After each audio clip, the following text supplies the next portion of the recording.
Hi, welcome. Today is September 9th, Monday, September 9th, and we are at Mount Mansfield High School. This is the Mount Mansfield Unified Union School Board meeting. I'm Edie Granning. Hello, welcome. I'm going to do a quick run through of the agenda, and we'll get started with our meeting.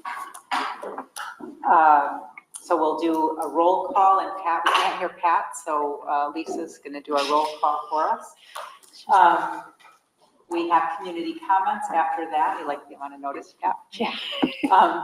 And then we have the agenda item to hear about our ENDS report 1.3, which is the Lifelong Learners Monitoring Report. After that, we will review the education quality standards that will be implemented next school year, but we have to be ready to do it. We need to know what we're getting ready for. We have committee charter and goal review so that we can make sure that all of our committees are doing the work that the board needs the committees to do. Approve our previous meeting minutes, committee reports, because our committees have been meeting. And then if there's any other business, we have time for that at the end of the meeting. Any modifications or adjustments to the agenda? Okay. Lisa. Okay. Ethan Maurer. Here. Edie Granning. I'm here. Sandra Limoges. Here. Gail Conley. Here. Sorry, I'm just going through the website, so. Stuart Marteau. Stuart here? Not here, not online. Okay. Susan Lillich. Here.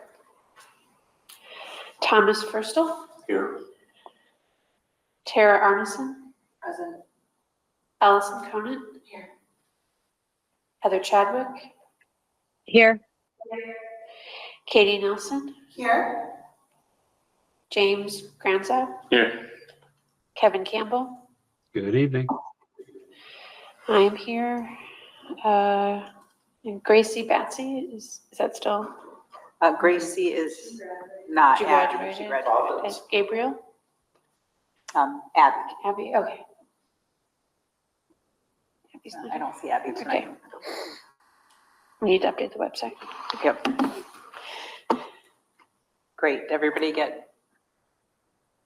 I'm here too. Thanks, Steve. Oh, sorry. Yeah, so we definitely did a website update. Okay. Pat, you got everybody? Great. Community comments. I am not seeing community members represented here or online, but do we have any community comments, Gail? Yes, I have some community comments. Great. This morning I read a letter from the governor, and 3 times. Do you want to back up and say the governor mailed or emailed a letter to whom?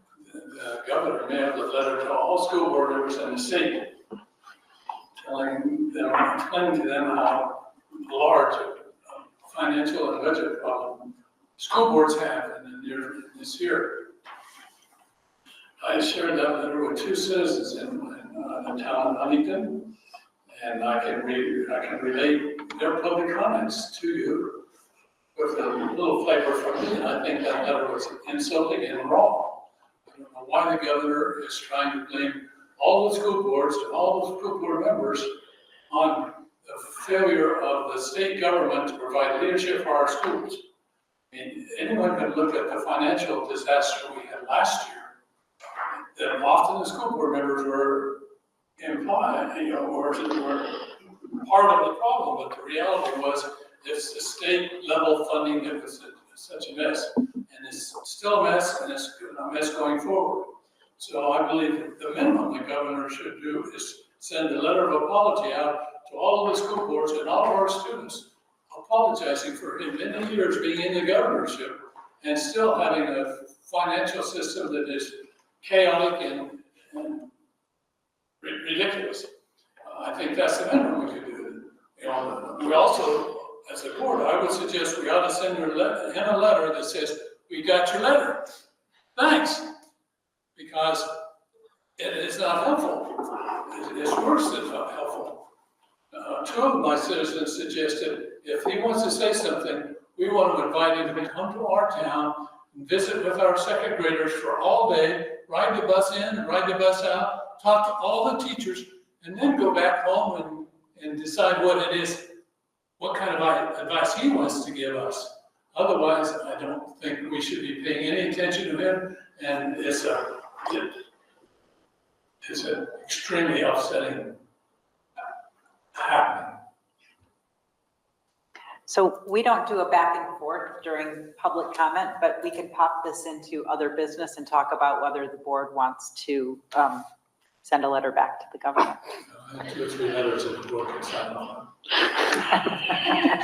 Any other public comment? Thank you for bringing that up.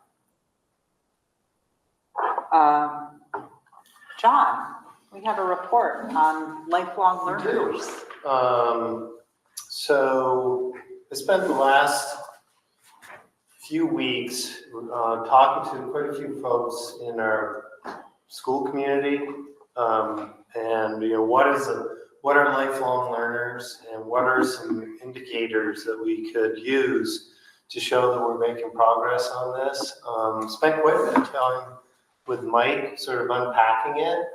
Michael Weston, the principal here, and as well as Andrew, talking about the language in the ENDS policy, the interpretation of it, and then just going and saying, how are we doing? And I think pretty objectively, I would say that I share a lot of data here that we're making progress. And when you're thinking about ENDS, you never reach them. They are aspirational. You're always working towards them. You never come to finality on the end. So the gauge is, are you making progress towards these ends? And I share a summary that tries to relate to some of the data and what we're doing, but also what a lifelong learner is. And in the discussions that we had when we were creating these ends, we talked about lifelong learners as students who are eager to try new things, have the confidence to do it, have the skills to be able to do it, and really focus on some of their own interests and trying to promote a positive self-worth from within. So it could be, somebody that wants to learn about small engine repair. It might not even be their job, but it might be new learning that enriches their life and really adds a level of satisfaction they might not if they hadn't learned this. And it really runs the gamut from that to trying new genres of books, traveling, and your job as well. So I think this might be one of the most important ends that we have, because it lives on really beyond here. And so if we're offering students the right programs, the right learning, and the right instructional practices and opportunities, then the hope and the goal is that they're going to go out and be successful, engaged, effective global citizens. So that it may seem like only a couple of paragraphs in the summary, but it actually there was a lot of thought that went into it, and a lot of reflection, and quite a bit of communication with other people around what does it mean. And then, fortunately, I was here when we created the ends, and we did a lot of work to get there. There's some people in this room that really helped us go out and gather a lot of information and then distill it into themes, and this was one of them. That the community, not just the school community, but the whole community really felt like lifelong learners, and offering the programs and the sports students need to get there was important. And that's why it's one of our ends. So I offer quite a bit of information and documentation and evidence. And I just thought I'd run through it with you and with some context as well. So I use the most comparative data that I could find. And if you know anything about educational data and statistics, it lags, sometimes years, or a few years. So I worked to try to find the most up-to-date comparative data that I could, and that's what you're seeing here. So we've talked about graduation rate, and in 2022-23, the state average was 82. Ours was 95. And both nationally, I think it was around 86 nationally. We compare really well. And that is, in an educational environment, I obviously have some bias because I work here, that there are high expectations for students. A lot of the courses are rigorous, most are, and students to graduate, they need to work hard and be committed to their learning. So 95% by any measure is very, very high. And that's a 4-year graduation rate. I probably have mentioned this before. I definitely have mentioned it to, I did at our convocation. And I think it's important because 8 to 10 years ago, we were not ranked #1 in the U.S. News and World Report. So really, this is a relatively new place for us. And so 4 out of the last 5 years, we've been ranked by U.S. News and World Report as the #1 high school in Vermont. And they use some objective data to be able to do that. One of them, and they use it and they put it into a holistic sort of a ranking. And we were #3 for college and career readiness, out of all the high schools in Vermont. And the differences between, the top 5 are pretty small. That's why they use a holistic calculation to come up with the ranking. Now, I proving we're making progress, we still have work to do. And we need to continue to be looking to make sure our schools are as inclusive as they can be. We're going to get into that quite a bit when we talk about the new ed quality standards. And then I try to get into some things that folks shared with me that they thought were really important, which is our middle and high school students are taking co-curricular activities, over 85%. And these are things that they choose to take. So things they're interested in, things they want to do. And that's a really high percentage to think that you're either they're at a sport, band or chorus, drama, or a club. And we have a lot of clubs that have really grown exponentially over the last 5 years. I've shared some of this information before, but we have about anywhere between 65 and 70% of students that go on to take post-secondary education. Not necessarily a 4-year college, but could be a certificate program or a 2-year program, which is very high comparatively in Vermont. I talk about the proficiencies, and when you have 95% of your students that are graduating, really based on some pretty high level standards, you're doing well. And what I tried to do with Mike is relate the proficiencies to 1.3, the ones that we felt really relate. And so I listed those here. I won't read them, but there's several of them that I think when you look at the definition that they relate to 1.3, lifelong learners. So we have about 61 students that are in the tech ed, our regional tech ed programs, tech centers. And it's a cross-section of students, really it is, from all kinds of backgrounds, to very diverse demographic. So it's not like one, and when we looked at this with the tech centers, they even said that it's a real like cross-section of the student body. And so we have about 61 students that participate, and out of those 61, 98% of them are passing their program proficiencies in their class level requirements, which is high comparatively as well.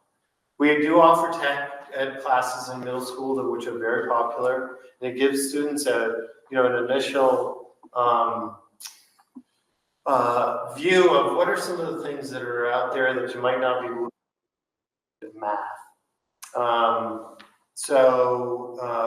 And those are very popular programs that I'm not sure all fifth graders in Vermont have an opportunity to do that. Then I got into the VSAC survey, and I won't keep reading all this, but these are really good results that relate really directly to 1.3. I also share the SAT average result, averages, MMU, the state, and the nation. And one thing that's really important to understand is that we pay for all of our students to take the SAT. So this is a most students, vast majority, I think it's, Mike shared it is 95%. So that's a very representative sample of the whole student body. Many high schools, the parents pay, and that's who takes it, and that's the score you see. So this is students from every background, students that are on IEPs, students that are economically disadvantaged, students that are going to a four-year college, students that are not, and they're doing pretty darn well. In fact, Mike shared with me that he goes through it, he looks at it, he's able to get some student level data, and he's surprised at the students that aren't going on to post-secondary and how well they're doing. And what that really told him, and his leadership team, is that they're ready to go out, at least academically, and be successful in a career or in the military. I've talked a little bit about this, and again, it's kind of dense, but New England Association of Schools and Colleges, we get accredited, and it's every 10 years. They do a deep dive into what's going on in the school, and they shared some information that is really good that relates to the 1.3. And again, I won't read it to you, but I think it's from the vantage point of the student, both on the VSAC survey and this, they feel like they're not everybody, and we wish it was everybody, we want to get to everybody, that they feel like they're getting a pretty good education, and the adults in the building care about them and want them to do well. And then talk a little bit about the learning plans. Every 7 to 12 grade student goes through a personal learning plan process, and every Mount Mansfield high school student has a self-directed personal learning plan. Of course, there's in advisories and other ways that there's an adult that's helping them, but it's theirs, and it's gotten more and more, I think, credibility from when I talk to Mike, and just buy-in from students. It's not necessarily something that's just sort of pro forma or perfunctory, but something that they're using to guide them on to their next step. So that's my report. Again, I think we're making progress on this end, and it really might be the most, according to Charlie Munger, being a lifelong learner is probably one of the most important things that you can do, because the more you learn, a lot of time, and it could be anything. Could be, you know, being really good at mowing your lawn, seriously, or gardening, or, you know, which gardening is awesome. It could be anything, and it brings a level of self-fulfillment. You're healthier, you're less incarceration. There's a whole litany of indicators that show that this is a very, very important end for us to try to be getting to. Questions? Maybe irrelevant, but I was thinking about those 61 students that you talked about going into the Tech Ed program. I was wondering how many of those are young women? I'm not sure, but I can find that out. But you know, there are all sorts of, you know, genders that are taking the opportunity to go to the tech center. Okay. I can find that out. I don't know that. Like I said, I'm not sure it's important. I was just No, curious. that's a good question. Thanks. Tara? I think I asked this last time, but is the SAT optional? Depends on where you want to go. Yeah, I mean, we don't force students to take it, but we pay for it. We encourage it.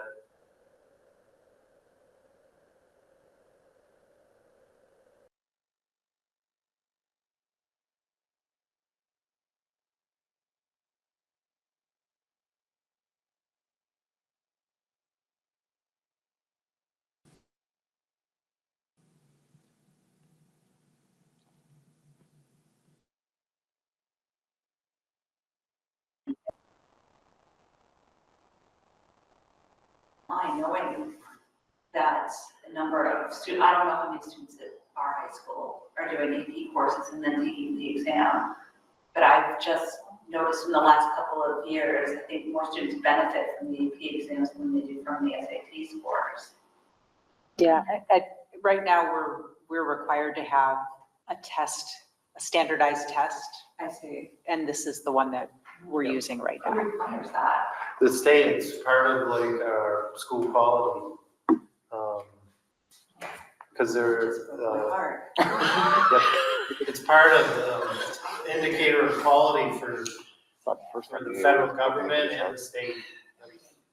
So we have to have, it's part of our comprehensive assessment system, and it is required. It's not the only one, it's just the one that we're using right now. Could use the ACT. Okay. And we looked at that, but we've had a hard time actually getting, we do have students that do take the ACT, Yeah. but we've had a really hard time getting data back from them over the last like 3 years for some reason. And they have not shared this level of data with us. Now we have, like, and we do report out on this. I think we have like almost 70% of students take at least one AP course here, which is very, very high as well. That's one of the, that is one of the indicators that the U.S. News and World Report looks at they weigh that pretty heavily. Other questions? Kevin? Yep, thanks. Of course, I have questions on monitoring reports. It wouldn't be a good monitoring report if I didn't ask questions on it, I guess. But it must be a good one. first procedural question for John, and then I have a couple more if it's okay. But feedback as we go through this year, right? And we're going to be providing feedback on monitoring reports, presumably. Is there continuity in our process to make sure that that feedback gets captured in the, in the process for next time this report is done? I take notes and then I apply them to the next report.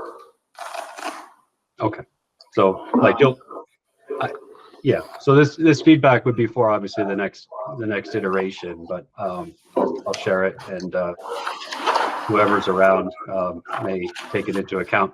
The first thing I feel about the ENDS policies, and this one in particular, is having that reach into our graduated students. And I think the VSAC survey was really helpful in this report, but it was a survey done by an outside entity. And I think in general, having the ability to get feedback from our graduates directly would be really helpful to gauge the success of our ENDS policies, this one in particular. So if there was something that, you know, the board could do to encourage that or help make that a reality through some kind of alumni, you know, activity or something like that, I think it would just enrich the quality of our measures. You mean students that are out of school for like a year or two? Yeah. And then secondly, just you know, feedback on the report itself.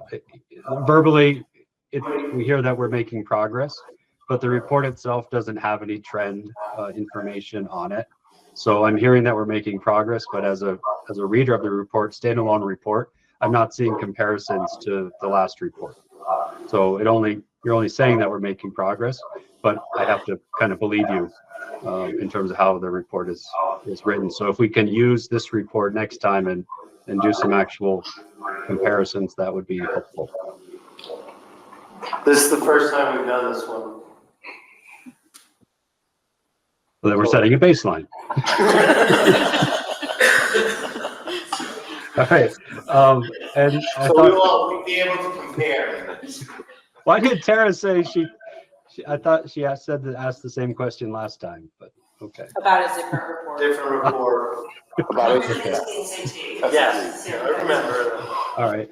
And so I think you answered my last question, and it's probably more of a comment, but when this particular policy has a lot in a couple of sentences. There is a lot of ways to interpret how to be a lifelong learner, and I think you did a really good job of capturing all those things. And I think in your last response, you mentioned something about part-time jobs, lawn mowing, and I would just suggest and encourage us to look at volunteerism,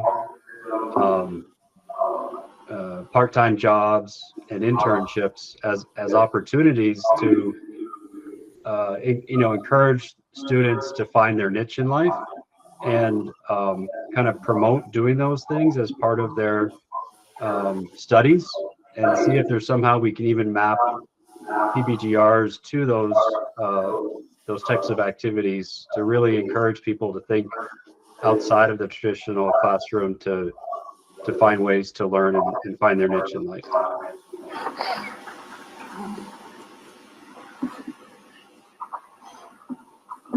Thank you. Thank you. Thank you.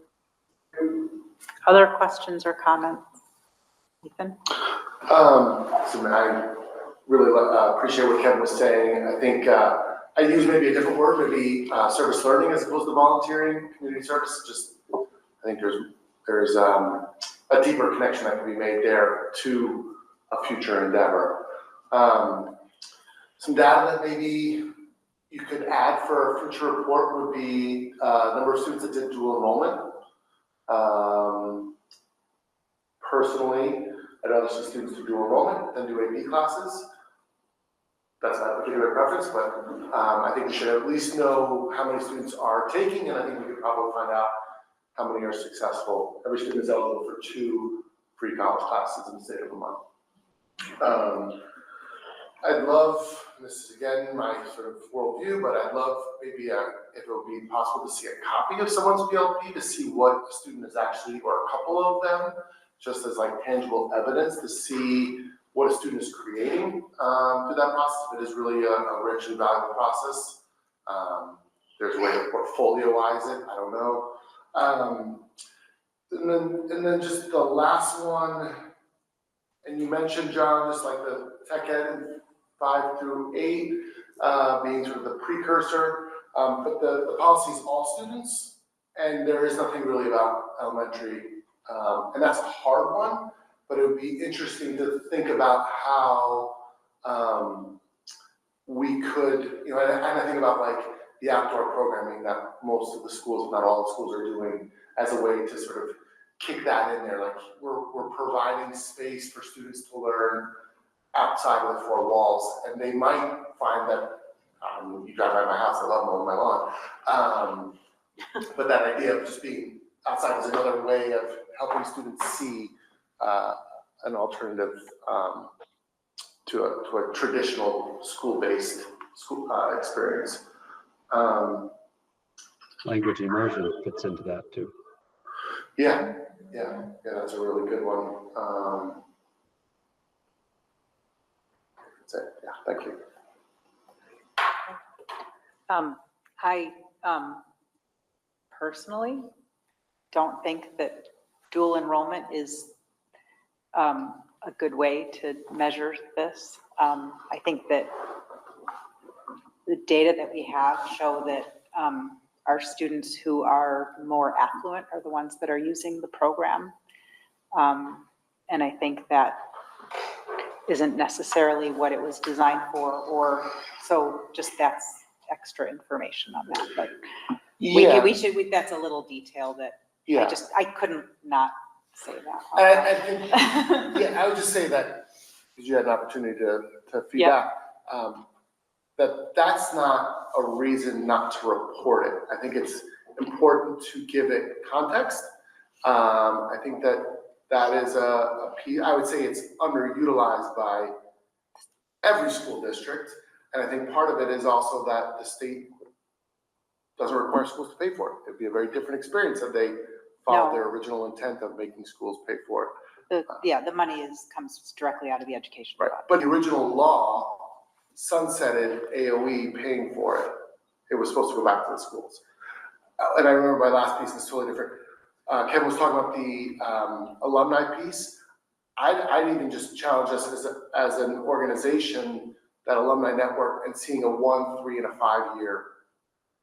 If we could get that data, that first year, a lot of students go to school. The third year is going to tell you if they're staying in school, and 5 years is going to likely tell you whether or not they're getting a credential. Because I think that credential could be a really good indicator. How many of our graduates have a certificate, a 2-year or a 4-year degree? That's a lot of work. But I think about colleges send out their quarterly newsletter and they're updating things, and they're really acting if they're trying to fundraise. And maybe that's another avenue of this, but. But Edie, you said our data or the state's data? State's data. Okay. Yep. Is that on the website? No. Huh. Can I ask Yes. just one more question, so I understand a little bit better about this report? When you're trying to define this idea of lifelong learner, I'm not sure I can reconcile that necessarily with an accomplishment like going on to college or getting a certificate. But a person who is actually pursuing interests of their own, who has a curious mind, right? And those are the kinds of qualities that I'm seeing referenced in the PBGR. Someone using their critical thinking skills, on whatever problem it might be learning to build a stone wall, or those kinds of, skill sets and that are so important in life. Maybe, as someone, Ginny had mentioned volunteerism, learning about, other people's lives and being involved in those kinds of outreaches. That seems to me, I thought that was the aspirational, not trying to set, how many, get their baccalaureates or what have you, but really the kind of person, that we're hoping this education might produce, someone who's open. It could be any and all of those avenues, but I think when you start limiting it No, that's to a good those reframing. accomplishments. Yeah, because that's where we started, Okay. right? So that's a really important reframing, that we are looking at graduating students who are curious, full stop, Okay. right? It could be a continuing education. It could be, wanting to DIY renovation, right? Like it's what are you going to continue your learning going forward? And yeah, that's what we're trying to foster. Okay, thank you. I wanted to better understand. Thanks. Other comments, questions? Yeah. One, if you want to do a serious long line research to try to get hold of 1 year, 3 or 5, one technique or trick that a number of schools have tried is look at those questionnaires out on birthdays.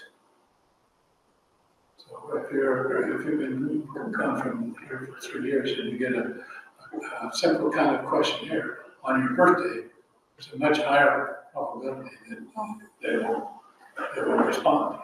But that's a lot of work.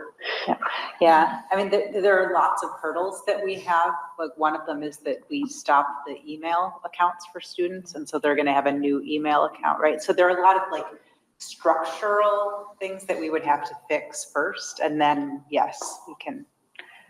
But yeah, graduates, we have to have ways to contact them. And we've tried, but we haven't done a good job. It's really pretty Impossible challenging. job, really. And, but Mike and I have definitely, this was in our conversation, we talked about, like, you know, we're not gonna give up. Well, first, thank you for the feedback. This is the first time we've done this ends policy. So what I'm gonna do for the next person, which I'd love to hear that too, is I'm writing it down, and then I transfer it to a document, and then give it to whoever the next person is. You can't start saying that now. Yeah. It's too early. Oh, he sent his letter of I saw. retirement today. Back to this Make me sad. survey result. I'm curious if there's a way to ask VSAC to ask a question about whether curiosity was developed at their school or something like that. Like, I'm wondering if we can harness somebody who's already doing a survey to help us get more data on this kind of thing, because I feel like it would be helpful for them also. Would, And I don't have that connection, but I'm hoping somebody does. I can ask. Yeah, thank you. It's a good idea. The New Eastern Chittenden rep is the CFO of DSAC. Great. Great. All right, other comments, questions on this report? So I need a motion to accept the report. So moved. Thank you, Kevin, and a second. Second. Thank you, Katie and Lisa. All in favor of approving the report, thumb and eye, hand, some kind of indication. Aye. Hi. Aye. Thank you. I think that's everybody. Any opposed? Any abstentions? Okay, thank you. Report is approved unanimously. Thank you, and thank you for the feedback. That was very helpful. Thank you for all the work on that. It's got to be so interesting to get the data and to, It was, and it was very affirming, particularly some of the not go on and on. The NEASC, because they got that from the survey of our students and VSAC, I think. And then just being able to sort of crosswalk the proficiencies with the policy in the ends. Edie? yes.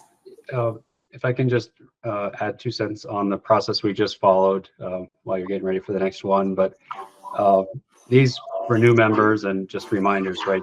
This is the culmination of policy governance in terms of getting that feedback loop, right? So when that report comes from the administration, this is our opportunity to, first and foremost, which is what we just did, validate and agree with the assessment that we are meeting the intent of the policy. It's also our opportunity to think about the policy. Is this policy still current and relevant? We can do that at any given time, but it's always a good time to say, was there anything out of this discussion that we just had that would cause us to relook what that policy is saying? Maybe it's not being interpreted the way we were hoping, or maybe times have changed and we need to add, modify, remove certain things from that policy to make sure that we're staying current. Thank you. And we will have other monitoring policies this year. Our next agenda item is to review the education quality standards that will be implemented next year. So John, do you want to take us through those? Sure, yeah, so trying to keep this is somewhat of a dense document. A lot of work went into it. The last version, I love props, people know that. Here it is, 2014. All the ed quality standards are in there. And I do reference this, every once in a while. Early on, I referenced it a lot more than I do now because I know most of the most important pieces. So this has been revamped, and so I'm going to try to keep it at a high level, but not too high. Okay, so a lot of the work that was done was really around focusing on offering and having and setting up educational systems, particularly pre-K to 12, that are inclusive, that offer something for everyone, and that are anti-racist, anti-bias, and that the programming and the curriculum is representative of a lot of different people. So I'm going to go through some slides. First, I want to thank Andrew. Andrew did a lot of work on this, and I appreciate his support, diving into this and really taking a deep analytical view of it. So we have some slides, and I'm just going to walk through them. You have them as well, so you can follow along. And that's what I'm going to be taking a look at. I'm going through them with you. Okay, on my own. And Brad, I might say, can you scroll down? So, an overview of this was last updated in 2014, which I shared with you. This goes into effect, which Edie shared in July. And we're working on an implementation plan right now. And a lot of this is going to go through both our school-based and our district level ABAR committee. So unpacking I'm going to get to it. It's called IRIS, but it's specific domains around ethnic studies and inclusion, and we'll talk a little bit about that later. But I think the purpose, and I'm not going to read it to you, really says it all. So if you could just take a look at that, and I don't want to read it to you, and I just kind of paraphrased it for you as well. And just to add, it's only for students attending Vermont public schools. Students that are paid for by our tax dollars and go to private schools aren't required to do any of this, and those schools aren't required to do any of that. Good point. Either. Very good point. So the specific updates and the big ones are the expanded definition of key terms, so people can understand what we're talking about. Way more inclusive language throughout the document. It really focuses on evidence-based strategies and practices. So when we're talking evidence-based, we mean that there's some data that shows that students that are participating in a learning activity and some teaching strategies, it works for a lot of them. Nothing works for everybody, but a high percentage. And that goes along with the work we've done around early literacy. This all ties into it. One other piece I think you're going to notice in our priorities, they are intertwined in this document throughout. So the priorities that we set 3 years ago, before we even saw this document, they are just woven throughout it. And you'll notice that as I go through it. Then, again, I'm not going to read this to you, but making sure that there's good inclusive feedback, that there's a new process if somebody doesn't think that we're meeting the ed quality standards, and that we're going to engage students in equity study.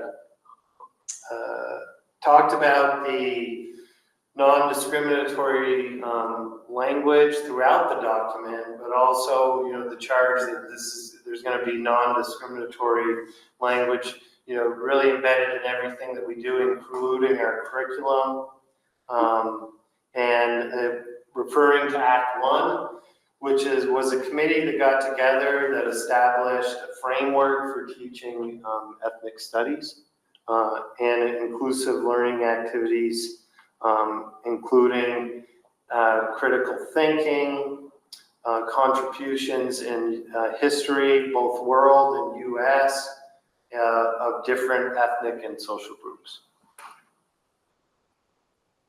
Some of the core requirements, again, ethnic studies, that is really should be interwoven in every curriculum that we are sharing with students. So it's not just social studies, it's math, it's language arts, talks about personal learning plans, and the work that was done, years ago on that, reinforces that, and includes ethnic studies and, way more inclusive language and a framework than we had before. Flexible pathways, multi-tiered systems of support, which we've talked about, or educational support teams, which we've talked about a lot. Proficiency-based graduation requirements are a key component. Proficiency-based learning, which is really objectives, formative assessments, and feedback. So formative assessments are assessments that you're giving, the teacher's giving, and you're giving timely feedback. It's not necessarily a summative or a state level assessment. It's an assessment that could be at the grade level or at the classroom level that is assessing something, and they're giving high quality, timely feedback to students. Universal design for learning, which is embedded in our priorities, which we have also talked about. And then inquiry is referenced a lot in the document as well, and real world authentic activities and assessments. Some policy connections. This I think is important. Act 77, which was the personal learning plans and flexible pathways. Act 173, which was the change of our delivery model for special education and supports, and then multi-tiered systems of support. Act 1, which is the ethnic studies standards and a framework for that. And then Act 139, which passed this legislative session, which really focuses on early literacy and a scientific approach to reading. This has a lot to do with Act 1, which was the ethnic studies group that got together and they produced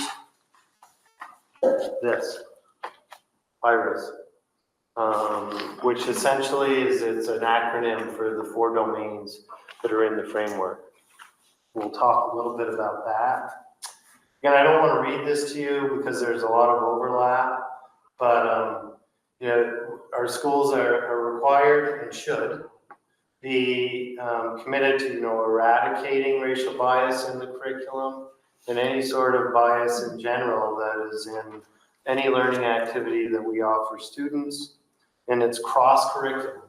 So it should permeate all of the work that we're doing in schools, and ensures a baseline or base level curriculum for all students, and it also includes extracurricular activities, which is new. This is IRIS, and I won't dive too deep into this, but this was the working group that got together. This is a really good document, though.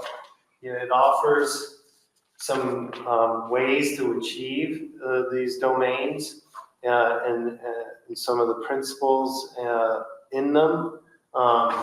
And it talks about also the why behind it. So the domains are identity development, resisting racism, interconnectedness, which I think certainly relates to being a lifelong learner in a lot of ways. and then social responsibility.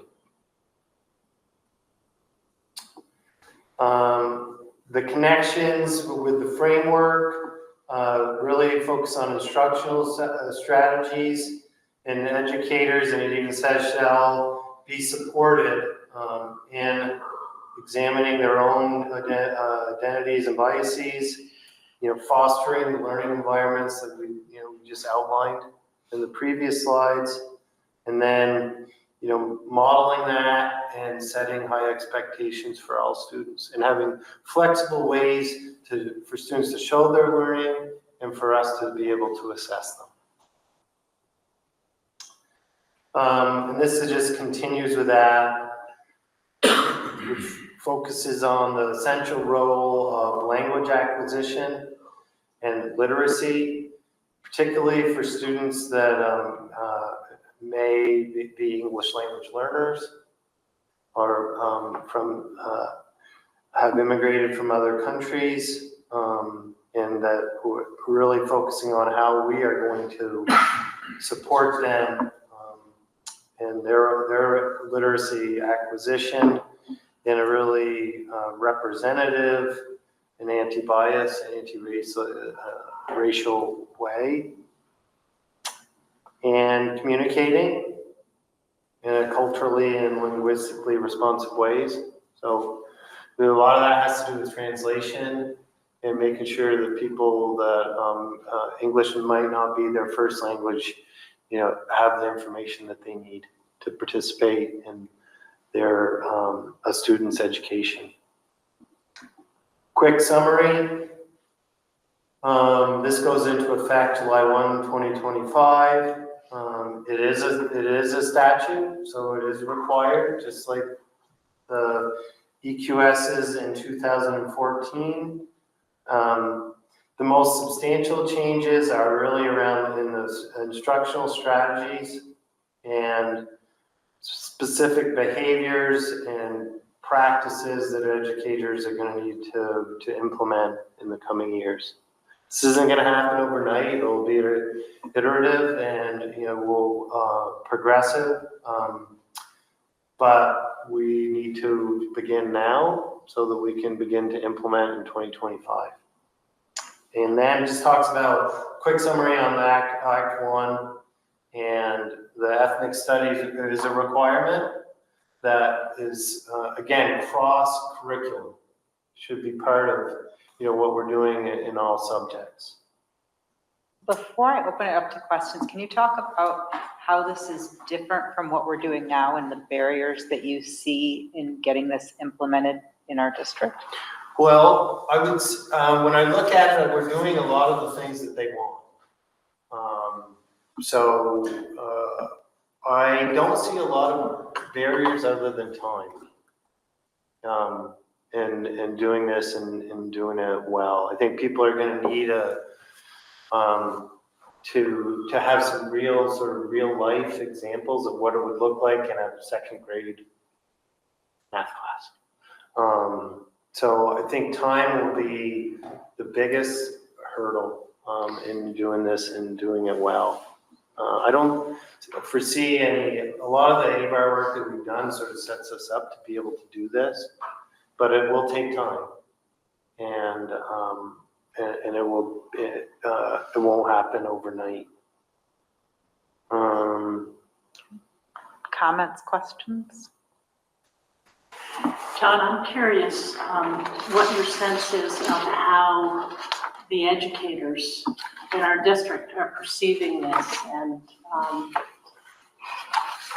I'm thrilled to read this, but I'm just curious. You sound excited about it, but what do you think is the sense with regard to the educators in our district? And I know initially you said that you're developing a plan for how you're going to implement and et cetera. So I'd love to hear more about all of that. Yeah, that's a great question, and here's the draft. But I think that the baseline work that we've done for inclusion and anti-racism and anti-bias has set us up in a pretty good place. People are open. I think their biggest challenge is gonna be like, well, then how do I do it? And how do I do it well? But I think people will be excited about it in this district. You know, I can't speak other than that, honestly, but the work that I've done and we've done with teachers and the work that we've done in our ABAR council and the school-based ABAR councils is, you know, I think has opened people's eyes to the need.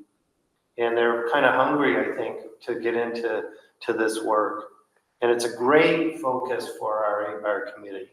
It really is, to be able to unpack each one of those domains and then talk about how we can support the school-based committees to integrate it into the buildings in a uniform way. Quick acronym check, ABAR.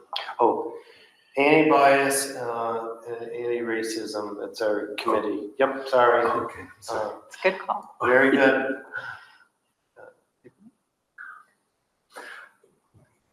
just a follow-up, I guess, you're not thinking about hiring an ABAR consultant to So do training? we have coaches in our district. We have a coach at the elementary level and a coach at the high school level, and they're integrated, you know, in the schools. And then each school has an ABAR committee to help the work. So Those are district employees. yeah, so we have had consultants, and this is the recommendation from the consultants from the past on how to truly integrate this work into our schools.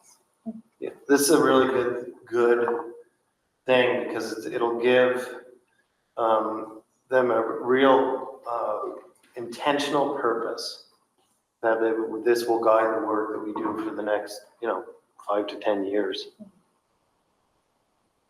Yeah. You mentioned ESL kids. Do you know off the top of your head roughly how many ESL kids we have? Yeah, I can tell. I think around, not a lot. I think around 15. So not a lot. But it's actually grown and doubled in the last couple of years. And that's mainly a Spanish-based, Spanish primary language? It's really a variety, but that is the largest. Yeah. Yep. I don't think that's the largest group of ELL learners in the state. I would say it's, Well, I was just thinking because we have the Spanish immersion program, I was wondering how many kids are moving to our district because we have this program. Because we did it for other reasons. But I was wondering if we had a larger population moving here because their kids could slowly learn English versus There is some. just getting in some random classroom. There is some of that for sure. I mean, because I've, not even anecdotally, I've taken the phone calls from the parents who said, this is why they're coming. There's a little bit of a rub with the state of Vermont because these immersion programs aren't really necessarily supposed to be for ELL students. That they're supposed to be learning English, and so and it's so new to the people at the AOE that we've had, there have been some challenges trying to explain it to them and for them to understand it. Because there is no other either partial or immersion program in the state of Vermont right now. So it's new to some folks. So it's trying to balance that with also introducing English as well, so that we meet some of the state requirements. So, not to bore you, but so what we have done is started to integrate literacy in English earlier, some of it, which I think will really help. Other EQS? Kevin? Thanks, Edie. John, any guidance that we received with this around how we are going to report back to the state, and any idea what not the ramifications, but how will we be gauged as if whether we're compliant, and what happens if we're not compliant with this implementation? Well, I mean, and this is not me being critical of the AOE, there hasn't been a lot of guidance at all on how to interpret this, or I would say that the Act 1 committee has offered more really like concrete information and ways to interpret it and then act on it. So there is a section here about the reporting requirements. I need to dive into it probably a little bit more, but I would say it's somewhat vague, what they really want. And I think we're gonna have to get some interpretation from the AOE. But there is a section in the EQS that talks about reporting. But it isn't reporting necessarily something very, very specific, if that makes sense. Yeah. It seems to me, and not questioning the intent of these new standards, but just the mechanism of the rollout. This is another one of those kind of find the Goldilocks situations with how quickly, how aggressively we get into it versus, getting too far ahead and then having the standards or the process change.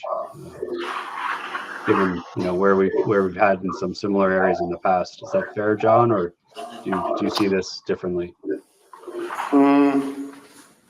I think it's fair that the rollout of this was not very good, in my opinion. And You're retiring. For example, Imagine what he would, when you change a document that from this to something else, you should tell people what you're changing.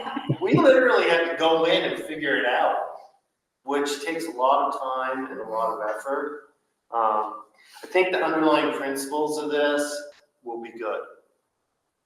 But I think if we think that we're going to get a lot of support at this point in time from the AOE on implementation or interpretation or data reporting, I don't see that coming. Now, as far as your second part of your question, which is change, well, it was 10 years since they changed it, so I think this is going to be a document that we're going to use and understand better over the next 2 to 3 years. But I was really disappointed in the rollout because you should know what the changes are instead of trying to figure it out. It's kind of a waste of time. And it leaves a lot of interpretation. It is one of the District by district. inefficiencies that makes education in Vermont more expensive. Yeah, and what I did ask too, I asked, is there a document that we can see what the changes are? No. Is there somebody that we can ask? Not really. So we had to figure it out on our own. And so did every other district and school in the state. Now, is this related to the, during the regional or the state, the RSBA, there was a mention of a rubric that is supposed to be developed? Yep, so that's the district quality standards, not the educational quality standards. So we'll talk about that. part of it. They are, but this rubric is not for this, right? Like, yeah. And that's also going to be implemented on July 1st. Oh, yeah. That was part of my question.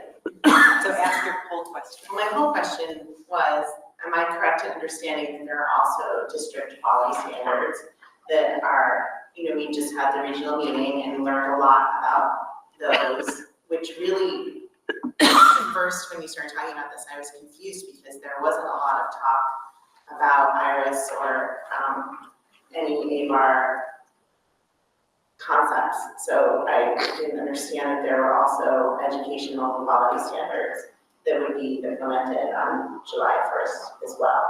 And so when I just looked quickly at the timeline for the district quality standards, it does mention the EQSs. So it's clear that there's going to be a lot of expectations from July 1st with mixed guidance. I think that's very fair. I mean, what what I think people are gonna do, and Andrew emailed me just the other day that districts are gonna wanna use ours. Well, the brief that I shared, which I'm not gonna go over because I just talked about it, and these slides, and at least the people that, one of the representatives on the Act 1 committee are interested. This is a draft, so I'm not gonna show it to you, but we have a draft that we're gonna roll out to our committee about how we're gonna try to implement these effectively. But again, it's gonna take time. This won't happen overnight. It's gonna be a multi-year process, but the underlying principles are very good.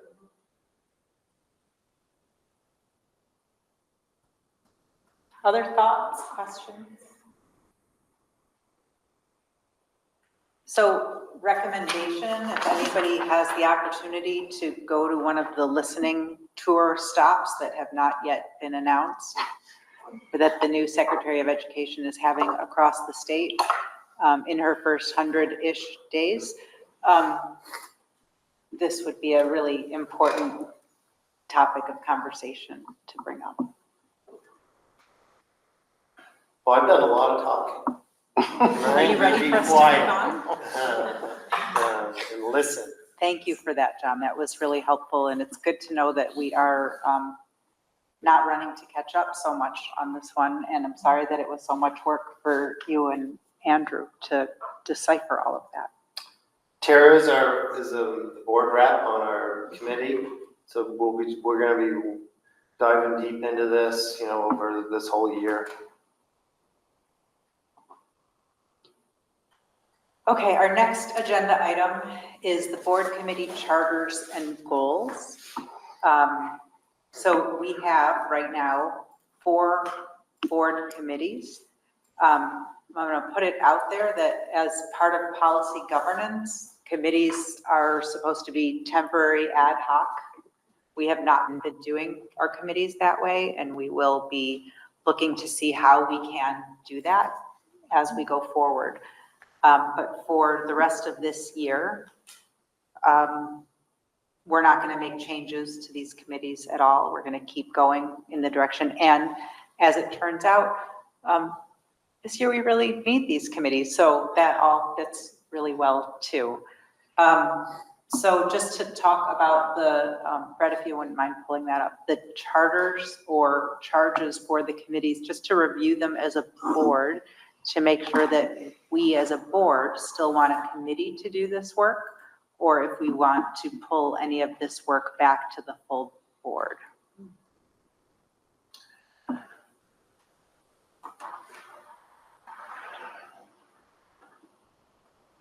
And so if you, the first charter, you know what, let's do the community engagement charter because that's going to be the easiest one, I think. Let's start with one that we can.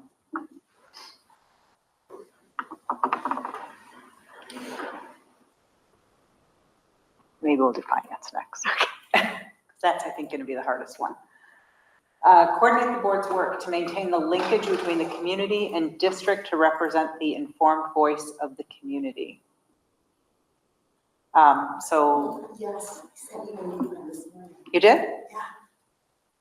Well, considering I haven't been at my computer since that meeting this morning, well, that's not totally true, but haven't been on email since then. Okay, so wait, let me get the new one and I'll send it to Brett.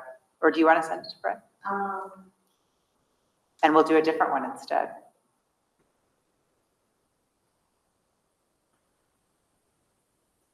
I can do it. I've got it. Okay. Brett, I'm going to send you one. Do you send this to the chat with me or directly to me? I was going to send it directly to you. Would you rather? Yep, that's fine. Okay. Sorry, folks.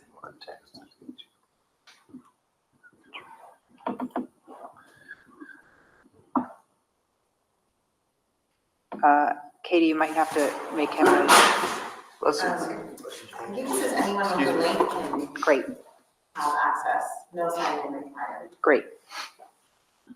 Okay, so we're not going to do this one because this one is from March 2020 and it's old. Are all the other ones old? It's outdated. We didn't change the finance committee one. Okay. I have reviewed it all every year. Okay, so to represent the informed voice of the community and coordinate the board's work to maintain the relationship between the community and the district via community engagement and communication is the charter. The goals and tasks. Goals are like our first year goals, and then the tasks are even more broad. So we're looking at the charter specifically. The committee the committee has different goals for this year, which we'll talk about when we get to committee update. So what does the board think about charter? Is that still accurate? Could you read it out loud? I'm sorry, I can't. To represent the informed voice of the community and coordinate the board's work to maintain the relationship between the community and the district via community engagement and communication.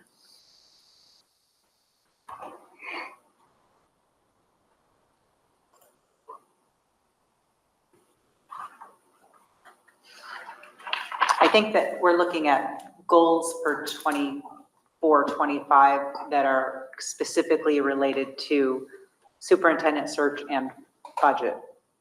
But so please ignore the 23, 24 goals. Just the top line charter. Looks good. Looks like it's still accurate. And that does not mean that the committee is the only one doing the engagement with the community. That means that the committee is representing it and coordinating the board's work. So, for example, you will hear later that there are meetings to go to that the committee will be setting up for board members to attend with community members. Okay, all right, let's do finance next, because that one's,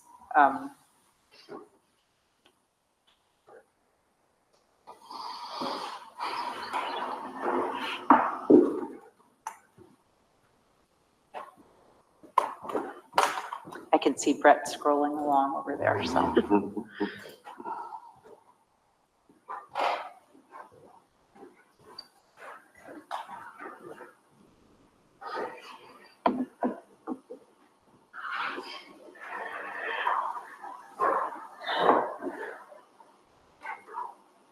Okay, finance and facilities. Charged with the following responsibilities. And I will go through them. Develop and maintain long-range financial plans. So we're already seeing a problem. To review and recommend annual budgets to the board. To ensure a strong linkage between fiscal priorities and strategic goals or ends. To engage and inform the community about the annual budgets. To review and approve the monthly warrants.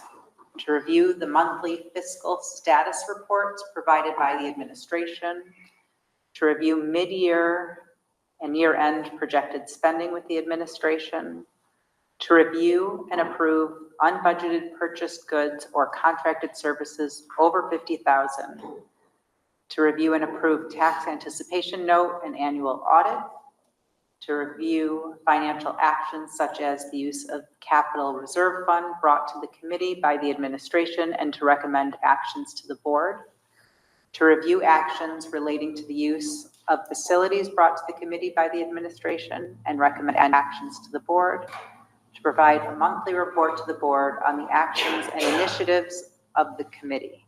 I don't think that's the most recent. Okay, that's also not the most recent. Because we revised it last year, right, Kevin? Yeah. It's much shorter. Great. See if we can find it. Well, okay, while you're looking for it, is the DEI one that's attached accurate? Do you want? There's only been one. There's only been one. All right, let's switch to that then. And if Lisa finds it, she'll send it to you. Okay. And if not, I'll look for it. You don't have it? Can't claim it. All right. DEI, Diversity, Equity, Inclusion, and Belonging Committee Charter. Committed to recognizing, supporting, and promoting all forms of diversity, inclusion, equity, and belonging in our school systems. The board's DEIB committee is designed to lead board skill development, understanding, and practice of diversity, equity, and inclusion. We will support the board in recognizing the district's equity blind spots, keeping the board informed on the district's issues related to diversity, equity, inclusion, and belonging. We will design learning opportunities and engage speakers or other professionals to aid the board's development.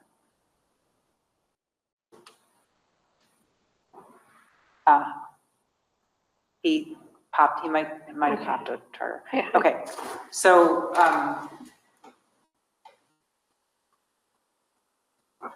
is this still accurate for the Diversity, Equity, Inclusion, and Belonging Committee to help make sure the board is educated and supported in promoting diversity? I don't know that we have another training planned for this year. We might later in the year. It won't be this fall. Yep. Because we have superintendent hiring to do. But we did one earlier this year. And yeah, the EQSs, that's also. Are you EQSs? There's too many EQS. Sorry. No, I do wonder if this should be an ad hoc committee that meets quarterly to go over it, just because like this one is not written into our larger policy governance policies that govern us. Yep. Yep. So if the goal of the committee is to ensure that the board is informed and has educational opportunities, that probably doesn't require a committee to do the work. Right? The board leadership can probably do that. Is that? Unless folks really would rather have a committee do the work. I think as long as there's adequate representation on the district ABAR committee that's bringing that information back, and that board leadership is also ensuring that we're doing training. Necessary. Says the committee chair. What did you say? Well, now I'm only on one committee. Just like that. To do with your life. But are we in agreement on that, board, that this committee can be disbanded and that the work can be absorbed? Is that, I mean, I'm not seeing anybody fighting against it. I also don't want that to be seen as a lack of commitment to this, because this is something that we are not changing our commitment to. You know, I could Edie. see it would be exactly the opposite. Yeah. Based on the new standards of assessment, we've taken it out of just a committee and incorporated it into the entire board's responsibilities. Great. Kevin? Yeah, I agree. I didn't quite hear everything that was last said, but I think I got it should be perceived as a positive. Also, this is a ad hoc, so if there was something that we wanted to, put a couple of people to dedicate some time on and to work offline, we can always resurrect the committee, right? When we need to. So maybe the wording would, it's more like we're going to, temporarily or no, today we don't need it, but we can revisit it if we do in the future.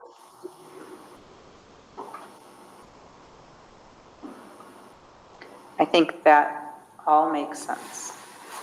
Yes. Yep. Okay, I just added ad hoc to the overview sheet with that information on it. Okay, thank you. We did 2 committees. We have finance, Brett? Great. That's something I have too. Great. Finance and Facilities Committee is a standing committee, yes. Committee's mission is to ensure financial stability and best value to the district while ensuring we provide the highest quality education to our students. The committee is charged with the following responsibilities: long-range financial plans, to review long-range financial forecasts, to ensure a strong linkage between fiscal priorities and strategic goals, ends. Annual budget, to review and recommend annual budgets to the board, to engage and inform the community about annual budgets, to review financial actions such as the use of the capital reserve fund. Finding it. We lost internet again here. Sorry, folks online. Oh, I thought that was me. Okay. No, review, and somehow I have it on my computer, but we lost the image on the big one. Review and recommend annual budgets to the board, engage in review financial actions such as these. Sorry, so that.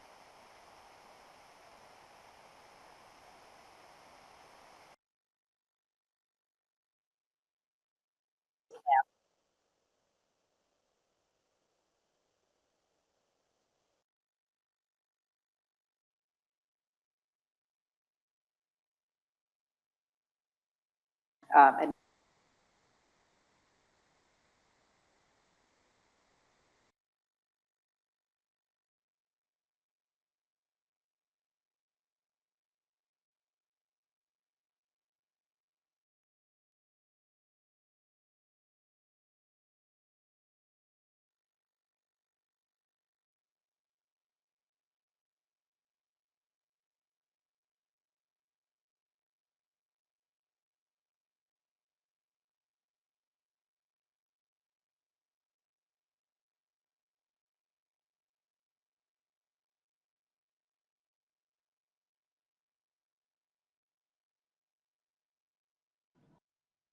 Yeah, I think you're muted in the room. We can't hear you guys anymore.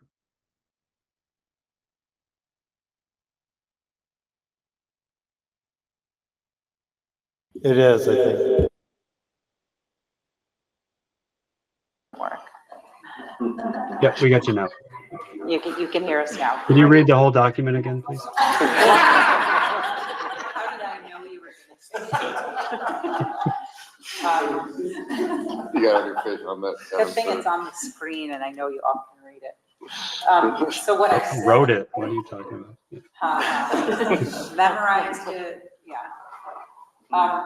It seems really accurate to me, and consensus in the room is that it's still accurate and there's nothing in here that we need to pull into the full board's work.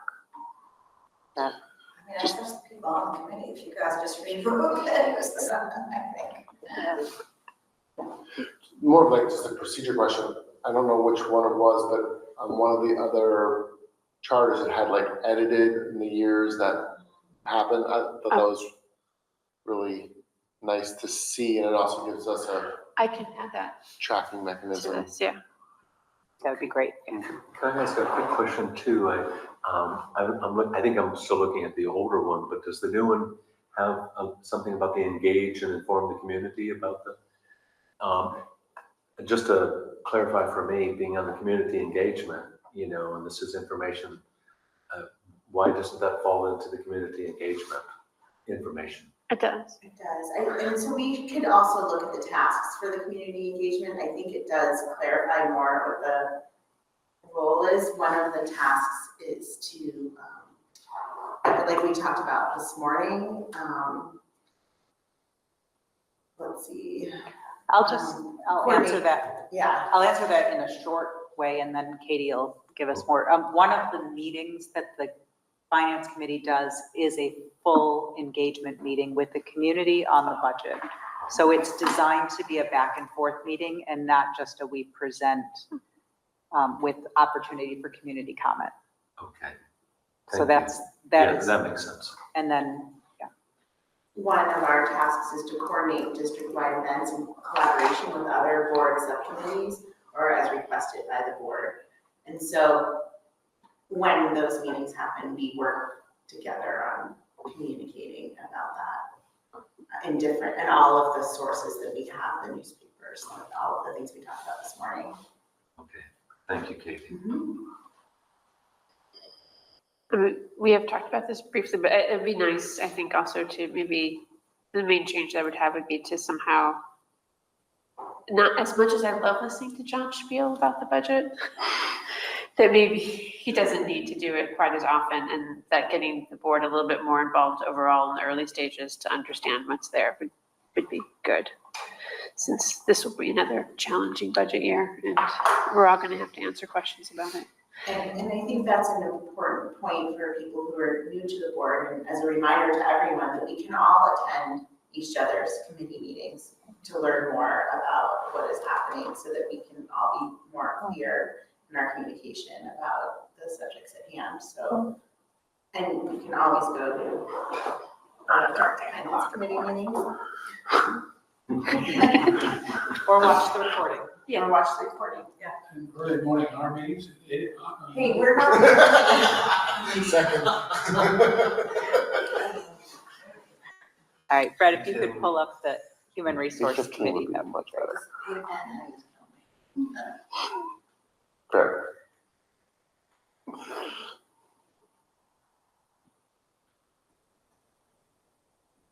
The HR committee just rewrote the charter also, last year, I believe. Committee is charged with the following responsibilities: consider the human resource needs for meeting long-term district priorities established by the full board and support the administration in meeting those priorities. Make recommendations for HR-related district-wide priorities to the full board. Make recommendations to the board for HR-related governance, policies, and updates.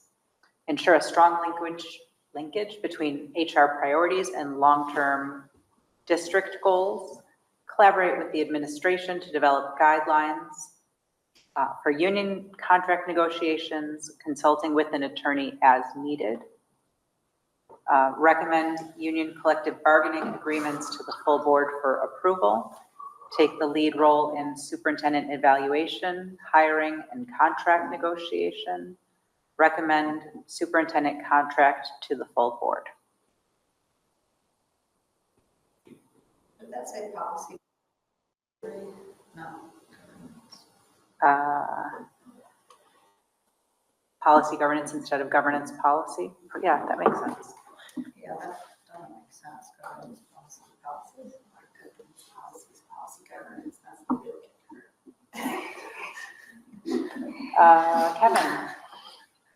Yeah, I know I'm on the committee, but I think I missed the review part of this. Number 7, just, I think it's important to clarify. So especially this year, take the lead role. I'm not sure that's clear to me in terms of the contract for the superintendent.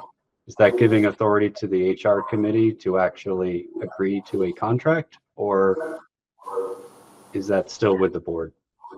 8 says recommend superintendent contract to the full board.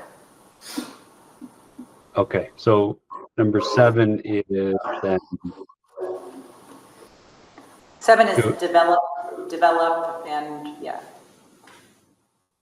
I guess with the evaluation, hiring, right? Those two are really important. So lead role is a little bit, to me, nebulous.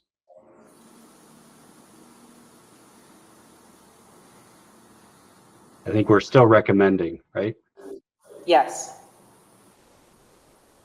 So Yes. recommend changes to, or, I think we just need to be clear on 7 for our own sake, but the intent is we will make recommendations for hiring, make recommendations for evaluation, and make recommendations for any contract modifications, which is also number 8 a little bit, right? Yes. Okay. Yeah, I mean, yeah, you're not hiring without a contract, right? Evaluation is the only one that really is less clear, right? But yeah, Yeah, okay. that's fine.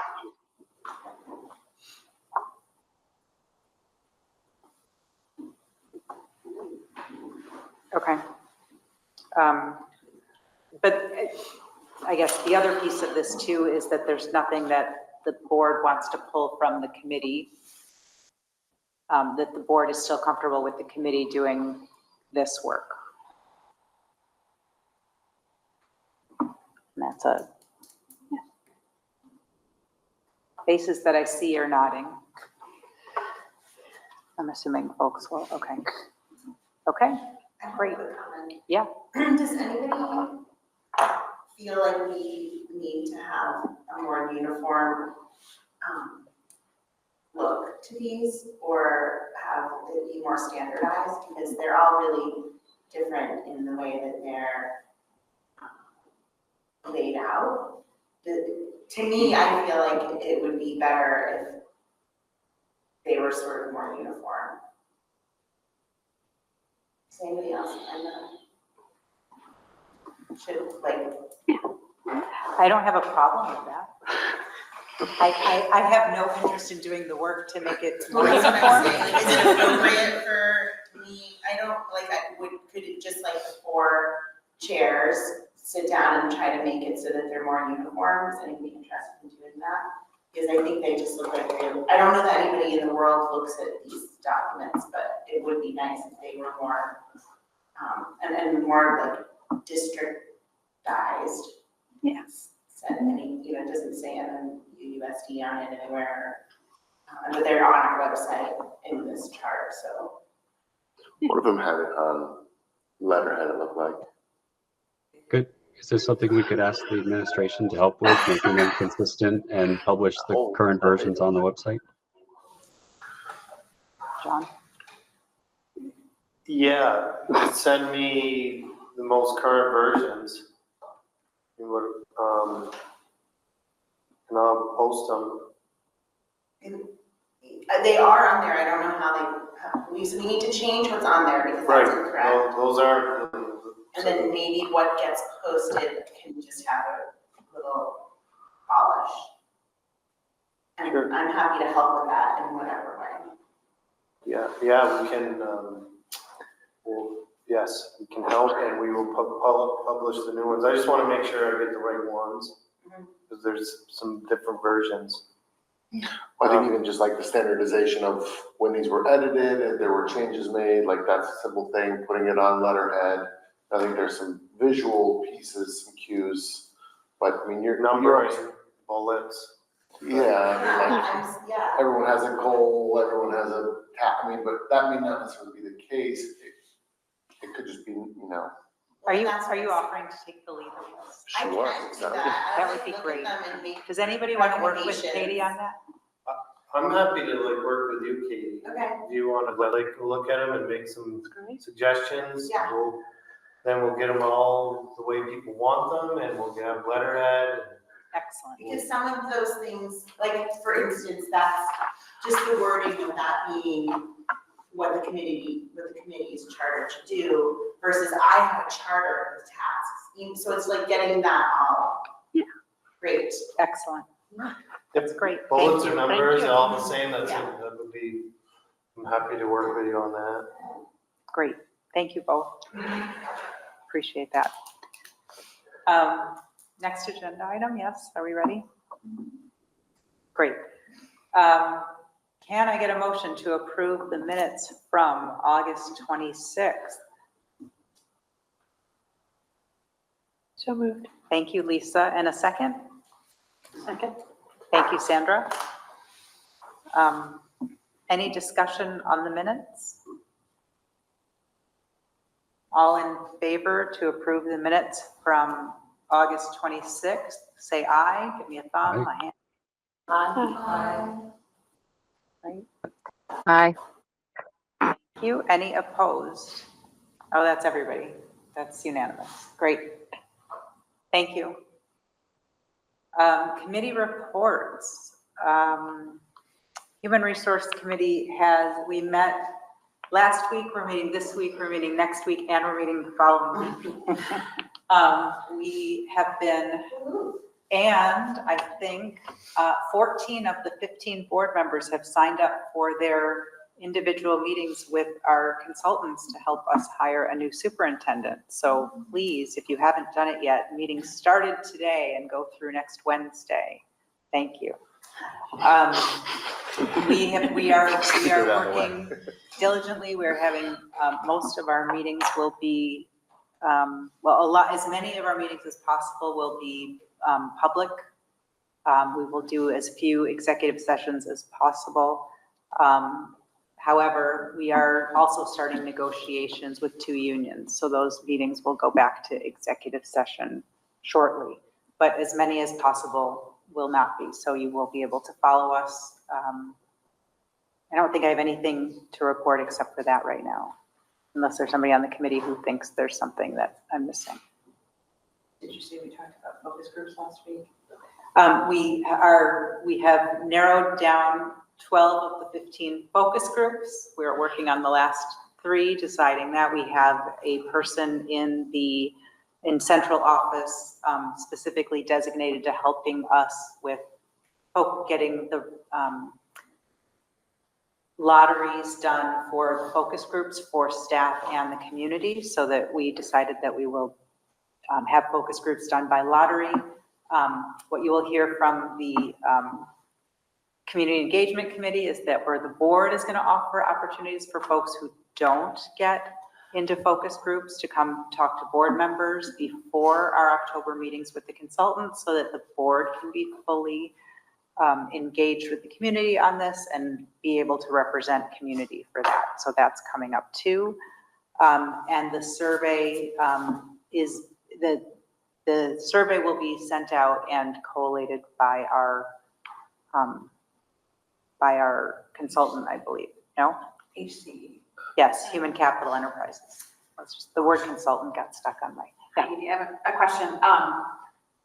The email that we got, I think from you, said that we would be getting a Zoom invite from the consultant.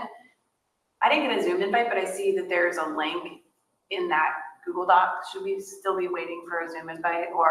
If you have a link, that's your link. Okay.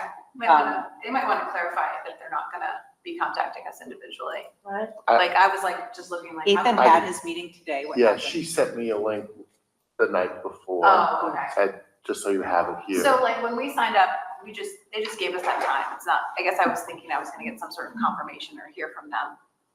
No, if you sign up for that time, it was good for them, it's good for you, Okay. it's confirmed that that's your time. Okay. And then, Yeah, she did send it, I think it was the night before, so Okay. great, thank I you. was asking the same question. I was like, oh, look at that, it's right there. Well, I kind of live and die by my calendar, so if it's not on there, it's not going to lose its time. So thank you for Yep. that clarification. Yeah, Yeah, I didn't have a so calendar. if you have signed up and haven't put it reminder. in your calendar, put it in your calendar. Yeah, So you gotta put it in your calendar. Get on the jobs. I think that's everything from the HR committee. Looking around. Community Engagement Committee. We met this morning at 8 a.m. Gail was there. We really focused on how we can support the HR committee and what the community engagement needs will look like for the first part of the superintendent hiring process. If So you have a calendar with you, open it up now. yes, we discussed collecting community feedback via these surveys. The survey questions, whatever they may be, we will use those as a launch point to have conversations with the community. And we talked about having in-person meetings in the north end of the district and the south end of the district, which usually means the Rawson Memorial Library in Jericho and the Richmond Free Library in Richmond. And so all of us can come to any mixture of those events, but there will be people from the HR committee and people from the community engagement committee at them.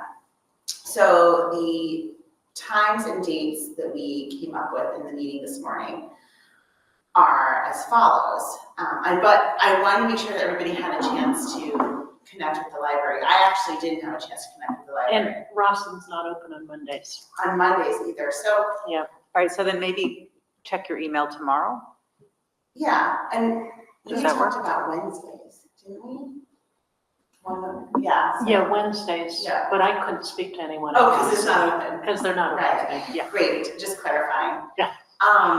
So we came up with like, 2 weekdays with evening times, and then, 1 weekend day with AM and PM times. It's a Saturday, we know Richmond is closed on Sundays. And so we're just hoping, that you all can look at those dates since we have them confirmed and get back to us with, your availability and your commitment to participating and engaging with the community on those days. And then we just Do you talked want, about do you want other to give ways. people tentative dates right now? But, Yeah, I can but give you'll you get, tentative you'll dates. get email It's the time, I'm confirmation. just afraid there's gonna be like some book group that I'm not sure of, but. Yeah. Right now, the tentative dates are Wednesday, September 25th, from 6:30 to 7:30. Can't miss up open house. Why isn't that in Yeah, the it's a- calendar? It's at Deborah Rawson that day. Yeah, that one's, that's okay, yeah, that one's in Jericho. And I probably said I couldn't help that one, thanks Ethan. Well, And then. they're also camping, so I don't know how they're gonna do it. They're also what? What did you say? No, they're camping the 26th and 27th. No, I have the wrong date then. Oh, gosh. Takes a village. All same team. Wednesday, September 25th, 6:30 to 7:30, at Rawson Memorial Library, as well as Saturday, October 5th, at Rawson Memorial Library, 10 to 11. The Richmond Free Library tentative dates and times are Tuesday, October 1st, 6:30 to 7:30 p.m., and Saturday, October 5th, 3 to 4 p.m. It's baseball. I know, and it's basketball. And then that's why I said, we have to talk about the times. So these are tentative, and we will be getting an email confirmation. And once you get that, let us know. Reply to Katie, who will be sending it out, Yeah. whether you are planning, which one you're planning to attend, if you can attend any of them. But I think right now, if you could just look at an AM, PM sort of situation, and then we'll send the times. We talked about making sure that we have information to submit to the Times Inc. and the Mountain Gazette regarding the hiring process, and that will hopefully come from HCE. Mhm. And yeah, that's about it. And we're working on making the landing page for folks looking at the superintendent search on our website more warm and welcoming And that and was updated informative. since I got. Great. And that's the one I put into Front Porch Forum. Okay. Yeah, and then, We'll just add it with when we do meeting notices. You got it. I Okay. talked to Lisa about making sure that her very valuable real estate on the Front Porch Forum posts twice a month also have links to the district happenings, which are going to also have a little bit more of a push about the hiring process, as well as maybe even these dates and times, just little things that have to do with all this, thank you. And we can all post individually, and I'll push that out and ask you individually to please post to your Front Porch Forum, like I did last year with the budgeting process. Awesome. Thank you. Are you gonna be able to get that on social media, the district social media? Oh, that's a good question. Yeah, just send anything you want to Mary and we'll post it. Yes. Great. We may want to do that school-based too, because people may follow some and not others. Yeah, that's like a whole, I don't know how. It's a whole network through probably the principal. Like, I'm still following third grade on Instagram. I haven't figured out how to change. I love this. Right. So we don't have a DEIB update because the meeting hasn't, okay? So finance and facilities. We have a meeting next week at 6 o'clock online. This would be the early stages of the budget process, right? Okay, so anybody interested in learning more about the budgeting process for this year, please attend the Finance and Facility Committee meeting on the 19th of September. We run a tight ship, so. Well, it's not at 8 o'clock in the morning, so. Other business. I have one brief one. Yeah. So Wednesday, September 11th, at Browns River, we got a grant through the Flynn called Playing Field, and there's going to be a circus. It's all free. We've been promoting it, and a band for free to the community. What time? 6 o'clock. So it's just a FYI. Great. It's also a early disease. Oh, yeah, it is.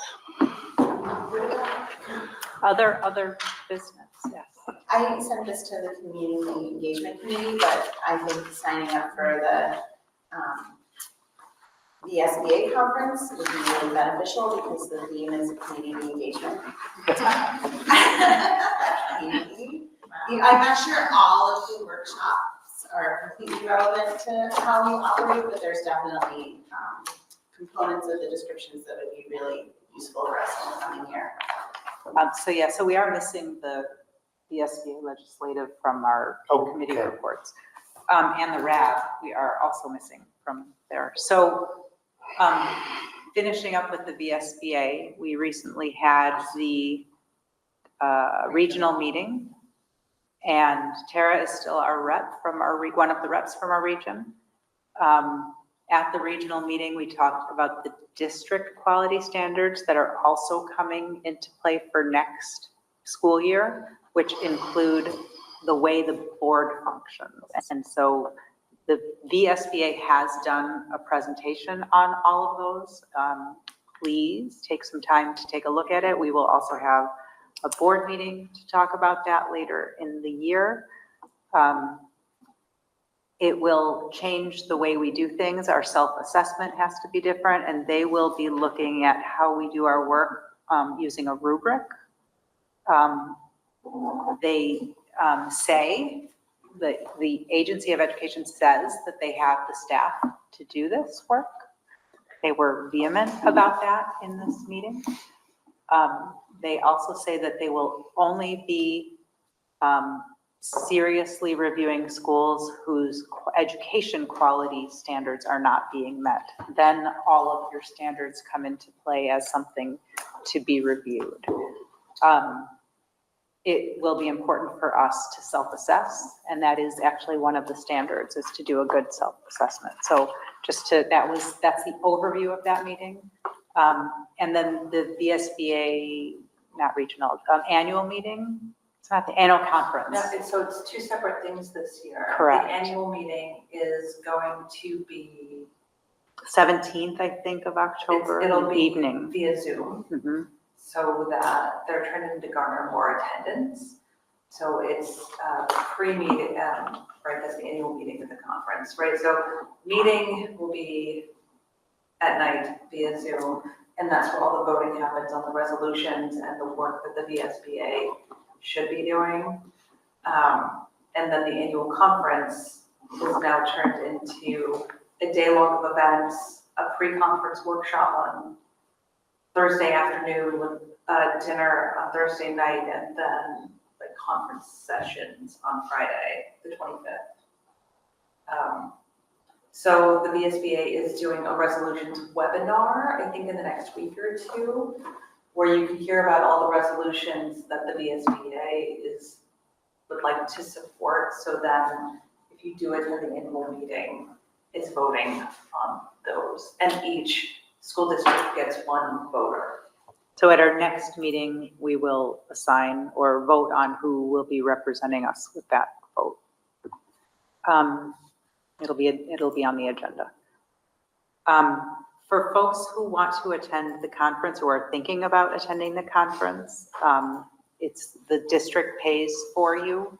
And if we have 4 or 5 people, it's discounted rates, like the rates get discounted. And the district pays for the overnight room one night, Thursday night, or you can just go Friday morning and spend the whole day Friday there. It's a really good way to get more in depth on what's happening in schools across the state. If you want to go RSVP through the VSBA website and then coordinate with Mary, or Mary will coordinate back with us. How does that kind of work? To that, like after everyone's, what I read was after everyone registers. They reach out to the district. Yeah. Okay. And there is Lake Maury. Yep, so it's a drive. hour-and-a-half drive from here.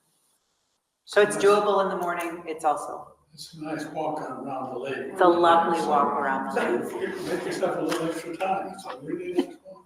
It's 5 miles, I think. Have you walked on the ice? There will not be ice. The lake will not be iced over at the end of October. Yeah. Quick, kind of weird question. I was just going through the emails from earlier and I saw I missed a couple from a woman named Kara Klapta, who's. So this is community comments. Is that a community comment? It could be. I think John is gonna take care of, I only saw one from her, and she and John are meeting later this week. Oh, okay, good. They're meeting Very Wednesday. good. Thank you. Thank you. There was something else for other business, but I didn't make notes for myself today. Oh, I had something. Yes. What's our phone policy? I'm reading a lot this year about like schools taking a different approach with phones, and there's a couple of parents invited me to sign some pledge about social media, and so it's just a topic that I'm seeing coming up a lot, and I'm just curious, do we have a position on it, or what are we doing in our schools with phones, and is this something that we're looking at as a district? So I think it was June, I did share what we're doing. It's different. Oh, sorry. Oh, it's okay. But it's different at each level. Okay. In the really pre-K4, it's really not a big issue. We don't have a lot of kids bringing cell phones to school, but they're not supposed to use them and they don't take them out. In the middle school, they keep them in their bags. And if they need to use them, like to call a parent or something, they need to get adult permission. At the high school, it's a little bit different, where they're not using them in classes, and I can send it to you. I'm doing it off my head right now. So it's something that you're thinking about. I must have. Oh yeah, definitely. Yeah.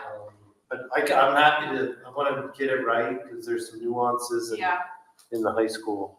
Yeah. I would say that it's not something that our district has policies that they're not necessarily looking at changing the policies that we have. And that if the board has a strong interest in diving into this, we should do that. Well, I guess I'm just curious. It's just such a hot topic in the news, and obviously I think we're all hearing about the ways that, maybe it's fracturing attention spans or something like that. And I must have been absent, I guess, in June. So sorry that I didn't go through the minutes a little bit more closely, but we haven't really, I guess we did in June, but I haven't been part of a lot of conversations about it. So it's just been on my mind. I also,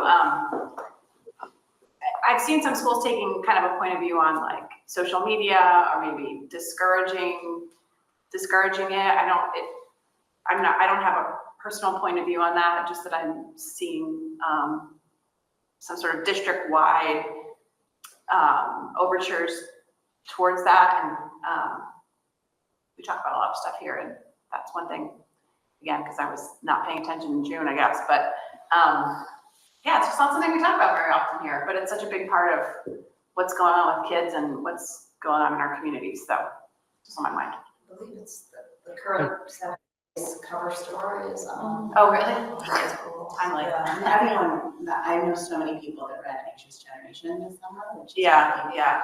Did you get so a couple parents have actually asked, like, will you sign a pledge to make sure that your kid, who's still very young now, won't be part of social media? And I haven't taken that pledge just because I'm not sure what I'll feel like when my kid is 10 years older than they are now.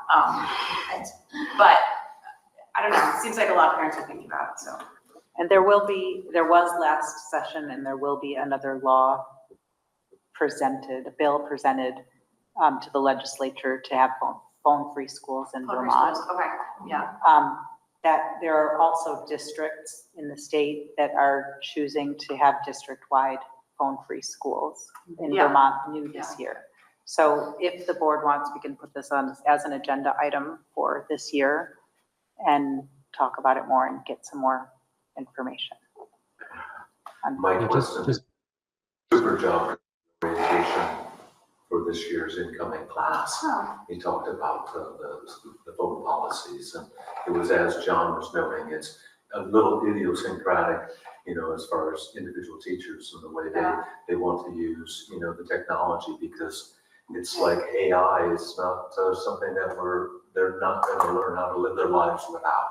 Yeah. So we might as well have, people who are quite well informed about, how to use those technologies and perhaps offer a responsible model for doing so.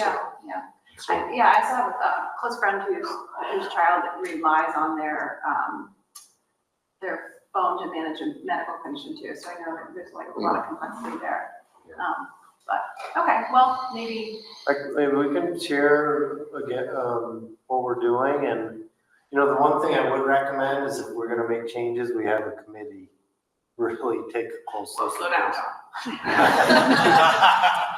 I wasn't to make anybody afraid. We just eliminated the committee now. It'll be on letterhead. It could be very ad hoc, because we really wanna have Mike involved with the high school. Right. And some other people just to, make sure we're doing it right, and we get a good amount of feedback. So I know nobody's resistant to change, but I think. Well, I mean, maybe it's okay, like, from what I'm hearing from you, right, you're saying right now too, like, oh, we're not having excessive issues with it. I'm just kind of curious about it, so I should start by reading your memo from June. Yeah, it was the meeting that we had at Jericho Elementary School, so that might be a way to. Yeah. Sorry. can I add to it? Sorry. Sorry, I can't tell if someone else is talking. Okay, I Go think ahead. everyone is looking at me now.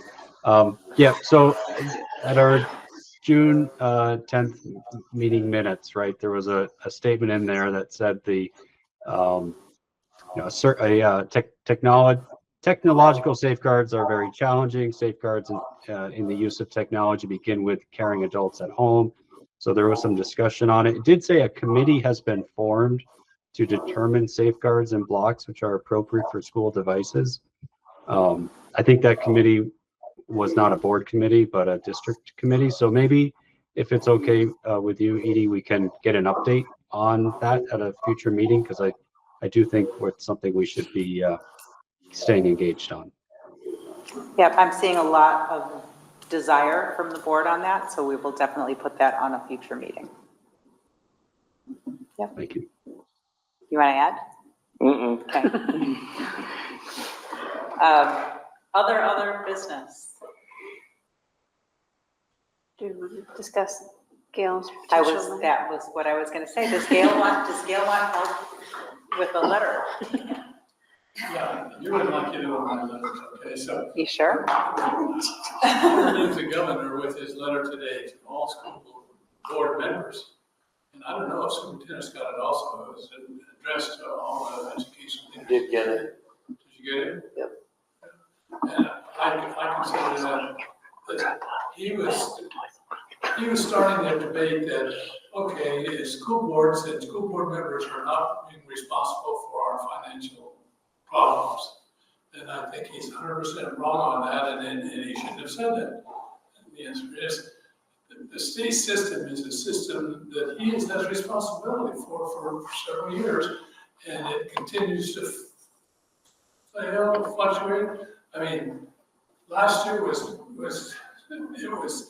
not local issues, it was statewide issues that just harmed everybody. And we're heading into another gray day, and it could be really, really dark, and I think he set the wrong tone, and I'm really sorry about that, and I would be happy with it, not with half, but maybe 90% of the school boards across the state would resign and retire. To make the point that we can't do that. We can't do that. We can't do what he's saying we can do, which is do everything we need to do for kids at no more cost. At less cost, not at no more Yeah. cost, at less cost. And so I'm gonna, When the Agency of Education isn't doing their job and requiring every single superintendent in the state to do the exact same work on brand new policies, rather than telling us what we should be doing. two or three times, one of the final paragraphs says that one of the person who can assist you if you will ask for help is the new interim secretary of education. Oh, no. Our experience with us is very, very, very, very small. So if anybody wants to work with Gail on editing his letters, Is it possible to provide a link to this letter now? it's in your inbox.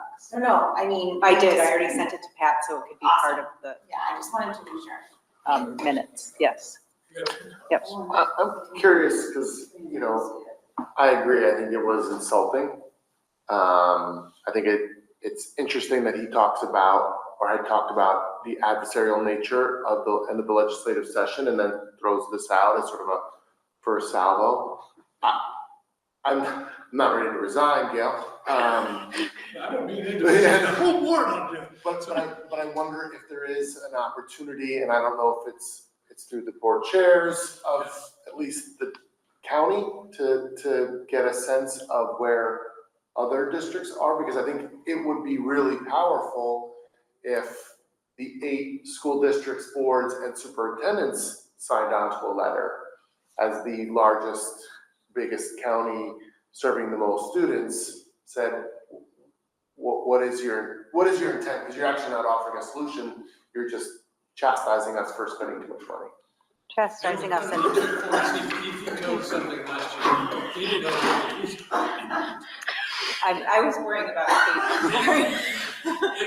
His leadership was, I vetoed it. So it's not my fault. It's all those other folks. Thanks. Yeah, no, I think it is really important to highlight the fact that this is not this is a problem. This is not a problem that any or all school boards could solve on their own. Even if all the school boards got together, we could not solve this problem. It's a systemic issue with the way that the funding is set up, and to blame school districts or school boards for this problem is not showing leadership. Other business. Can I get a motion to adjourn? So moved. Thanks, Tom. Second. Thanks, beat you to Lisa. it. Our next meeting is the 23rd of September at Camel's Hump.